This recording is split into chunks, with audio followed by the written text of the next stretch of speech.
Order, order. Hello and welcome to Reporters Without Orders, your weekly podcast where we talk about what made news, what didn't, and some things that absolutely shouldn't have.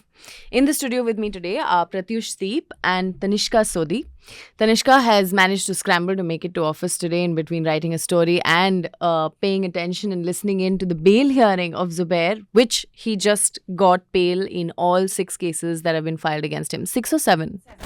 Seven cases that have been filed against him. Zubair spent about 22 days in jail, and hopefully we should see him walk out of jail in UP at some point today, tomorrow, I'm guessing, right?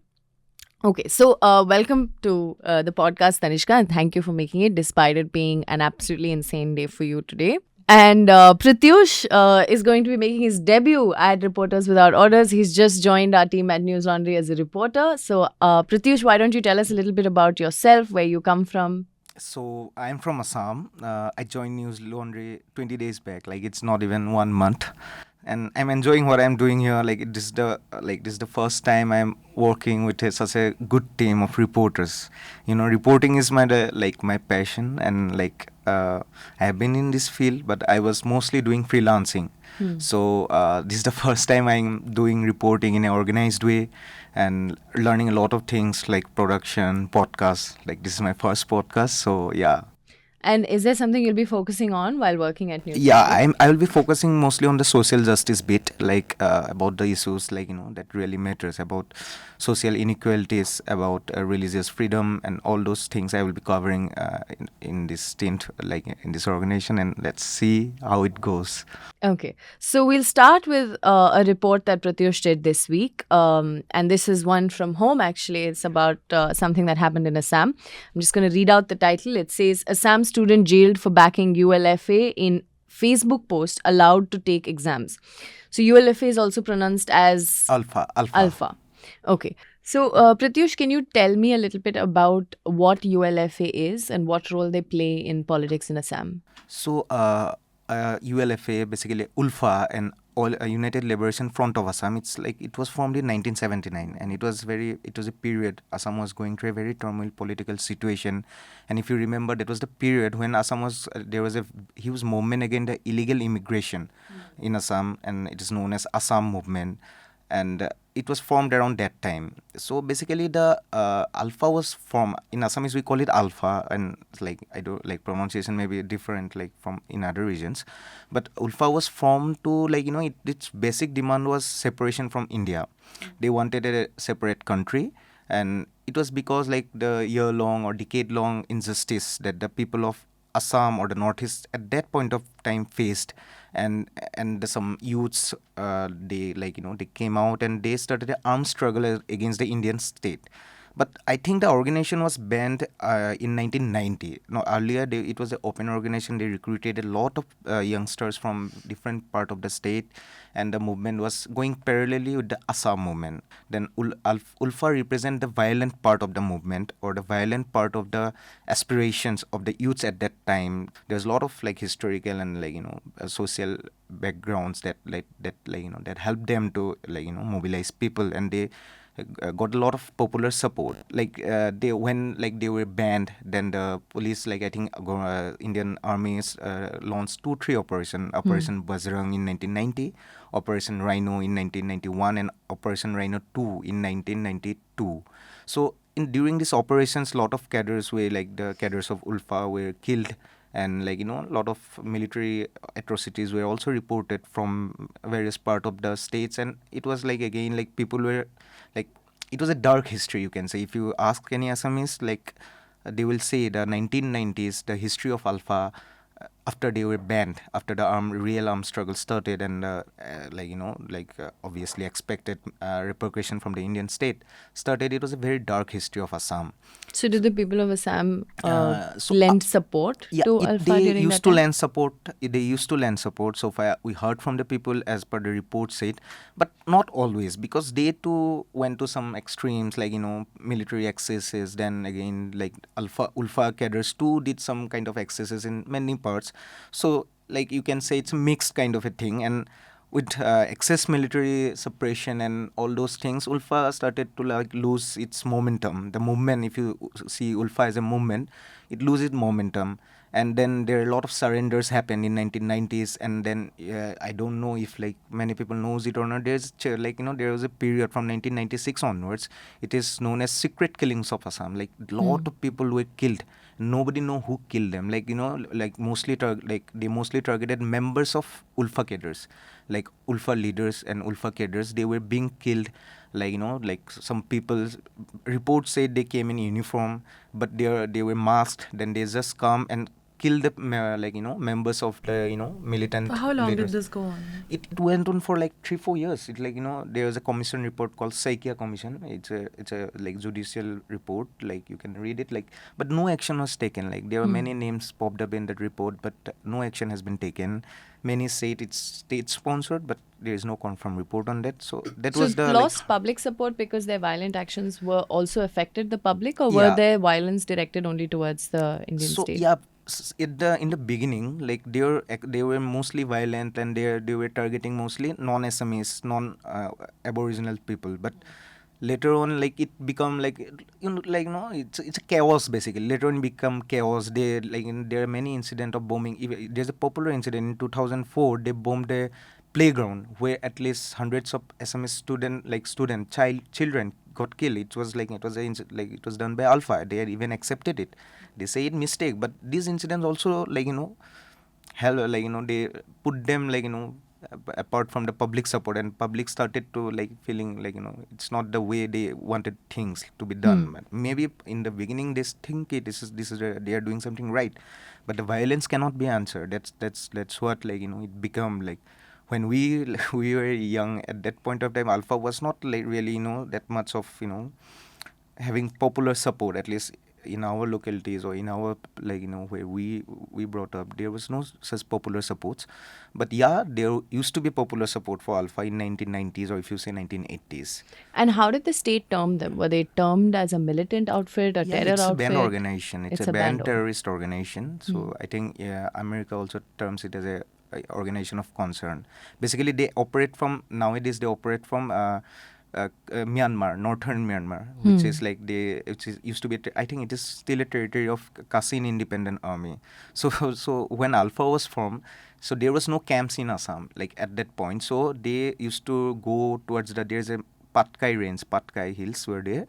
So used to go to North Myanmar. They got training under this Kachin Independent Army. It's a militancy of Myanmar's militant group. So yeah, they tied up with NSCN, which is a Naga militant group. So that's how they are operating. Did they also have links with China in any way? So see, reports said they have links with China, because northern Myanmar region it's very near to the China and near to the Cambodia as well. So these locations are near to the China, and people says that, but there is no confirmed report, and I haven't spoke to anyone who can say so. Right.